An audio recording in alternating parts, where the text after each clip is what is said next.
மானும் காகமும். சப்தகிரி என்னும் காட்டில் ஒரு மானும் ஒரு காகமும் நண்பர்களாய் இருந்து வந்தன. பகல் பொழுதில் இரண்டும் இறை தேட சென்றுவிட்டு இரவு பொழுதில் ஒரு பெரிய மரத்தடியின் அடியில் மானும் மரக்கிளையில் காகமும் வாழ்ந்து வந்தது. அப்பொழுது ஒரு நாள் மான் புல் மேய்ந்து கொண்டிருப்பதை ஒரு நரி பார்த்தது. ஆஹா, இந்த மான் நல்ல கொழு கொழு என்று இருக்கிறதே, இதை எப்படியாவது பஞ்சகத்தால் வென்று கொன்று தின்றுவிட வேண்டும் என்று எண்ணியது அந்த நரி. அந்த நரியானது மானின் அருகில் வந்து, நண்பனே நலமா என்று கேட்டது. அந்த நரியை அந்த மான் இதற்கு முன் பார்த்ததே இல்லை. எனவே மான் நரியை பார்த்து, நீ யார் என கேட்டது. அந்த நரி, நான் இந்த காட்டில் தான் தனி ஒருவனாக வாழ்ந்து வருகிறேன், எனக்கு நண்பர்கள் யாரும் இல்லை என்று கூறியது. அந்த நரி அந்த மானிடம், நீ என்னை நண்பனாக ஏற்றுக்கொள்வாயா என்று கேட்டது. மான் நரியை பார்த்து, நான் உன்னை என் நண்பனாக ஏற்றுக்கொள்கிறேன் என்று கூறியது. மாலை வேளையில் இருவரும் இணைந்து அந்த மரத்தின் அடியில் வந்து அமர்ந்தனர். அப்பொழுது மரக்கிளையில் இருந்த காகம் மானிடம், நண்பா இது யார் என்று கேட்டது. மான் காகத்திடம், இந்த நரியை நான் நண்பனாக ஏற்றுக்கொண்டேன் என்று கூறியது. உடனே காகம் மானிடம், நண்பனே, மற்றவரின் குணம் அறியாமல் நாம் யாரையும் நண்பனாக ஏற்றுக்கொள்ள கூடாது என்று கூறியது.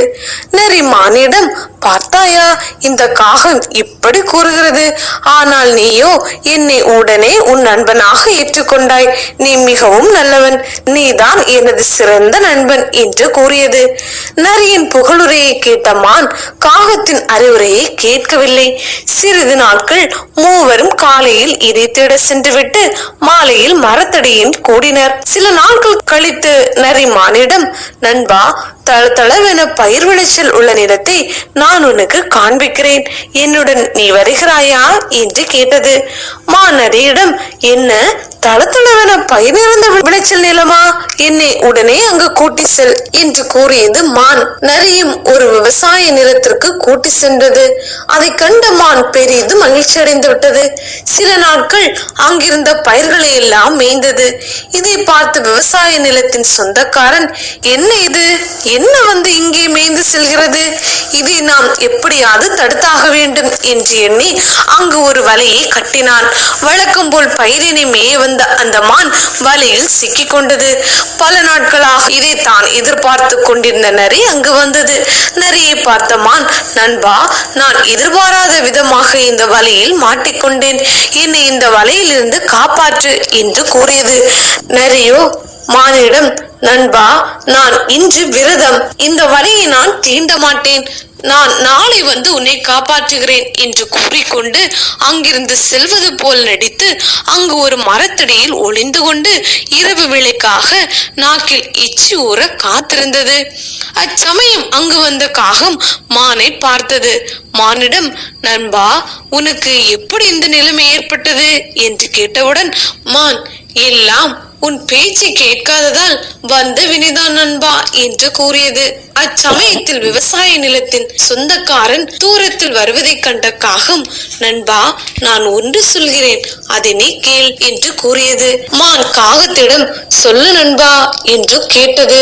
அதோ தூரத்தில் இந்த விவசாய நிலத்தின் சொந்தக்காரன் வருகிறான், நீ சிறிது நேரம் இறந்தவன் போல் இங்கே நடித்து கொண்டிரு, விவசாய நிலத்தின் சொந்தக்காரன் அருகில் வந்து உன்னை பார்த்து கொண்டு இந்த மான் இறந்து விட்டது என்று எண்ணி வலையினை பிரித்து வேறு ஒரு இடத்தில் கட்டுவான்.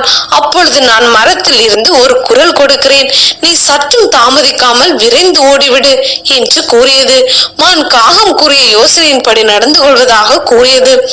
விவசாய நிலத்தின் சொந்தக்காரன் அருகில் வரும்பொழுது மானின் கண்ணை குத்துவது போல் பாவனை செய்து கொண்டிருந்தது காகம். விவசாய நிலத்தின் சொந்தக்காரன் அருகில் வந்தது. அங்கிருந்து பறந்து மரக்கிளையில் போய் அமர்ந்து கொண்டது. பின்பு அந்த விவசாய நிலத்தின் சொந்தக்காரன் மானை பார்த்து, நீ இறந்து விட்டாயா என்று கூறிக்கொண்டு அந்த வலையை விரித்து சுருட்டி கொண்டு சென்று கொண்டிருந்தான். அப்பொழுது அந்த காகம் மானிடம், நண்பா, எழுந்து ஓடு ஓடு என்று கூறியது. இதை கேட்ட மான் சற்றும் தாமதிக்காமல் அங்கிருந்து எழுந்து ஓடியது.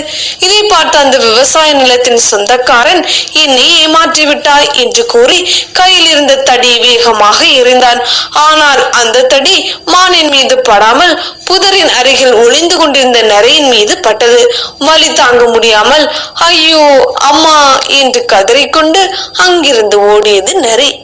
ஒருவரின் குணமறியாமல் ஒருவரின் நண்பனாக சேர்த்து கொள்ளக்கூடாது.